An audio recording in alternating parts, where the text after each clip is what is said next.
Rashid Rana, welcome to Cornerhouse, welcome to Manchester, and of course welcome to the Asia Triennial Manchester. First of all, could you just tell us a little bit about your practice? So how do you describe your work? The works that you have in this exhibition are a selection from last 5-6 years, and with the exception of one work which is from the beginning of my career from back in the early 90s. Most of the works that you see in this exhibition are photo based, and that has been the major connect in all the works that I've done in the recent times. Though I was trained as a painter, but gradually my practice has evolved into such that now photography not only is appearing in my work as a medium, but most lately in my photo sculptures it's appearing as well as a theme or subject itself.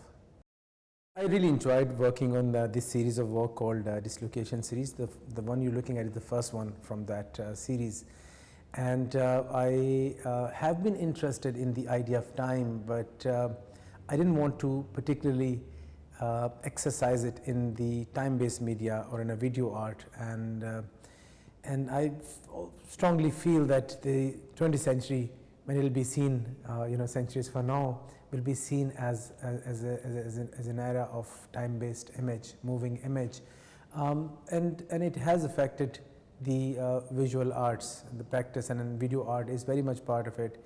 But I was interested in making a work which is in its basic sense, it's conventional, as in it can be hung onto the wall and it's static, and yet it incorporates the sense of time.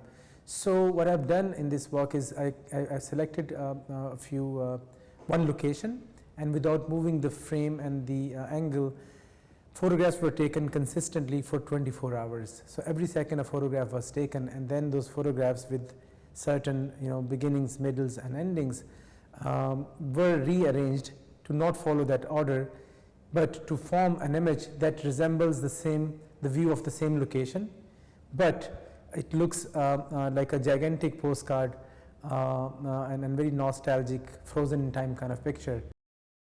This idea of time does reflect in other works of mine, especially in this section, and then the work called The World Is Not Enough, which also is about another core interest in my practice, which is how to negotiate with two-dimensional space. So multiple views of piles and piles of garbage have been shot from different angles, and they've been stitched together to form a view which is almost an impossible view, and also from distance may appear to be action painting, but because of the photographic medium it looks believable, but actually they're all in contradiction with each other in terms of the viewpoint from where they have been shot. Also in Gallery 2 we've got a series called What Lies Between Flesh and Blood, and these three pieces of work for me are a great introduction to Gallery 3. So it's where we start to see some abstraction within your work. Especially those three pieces reference American abstract expressionism. Tell us a bit about this series of work.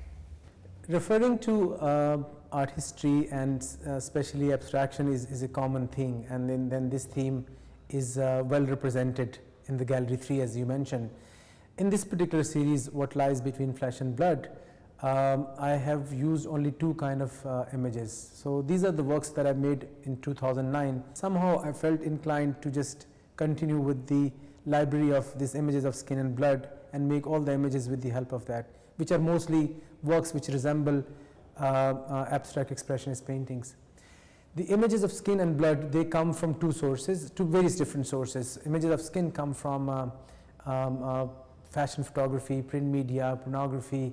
The images of blood come from my own photography of slaughterhouse and medical journals, media pictures. But both these kind of images are taken out of context this time. So the context is not attached there. So that is for the viewer to decipher. And then they rearrange to form these images which in a way, in simple terms, deal with this cliche theme of sex and violence in a different way by combining popular culture and personal circumstances with art history that is also remote, because I did not live that era or time in a true sense. So I'm looking at art history, especially post-war American painting, from a very different perspective, being located in a different time and region, and yet having association with it is how it's negotiated in this series of work. Finally, let's talk a little bit about Desperately Seeking Paradise 2. Visitors to the gallery can't help but to be impressed by this. It's a huge sculpture.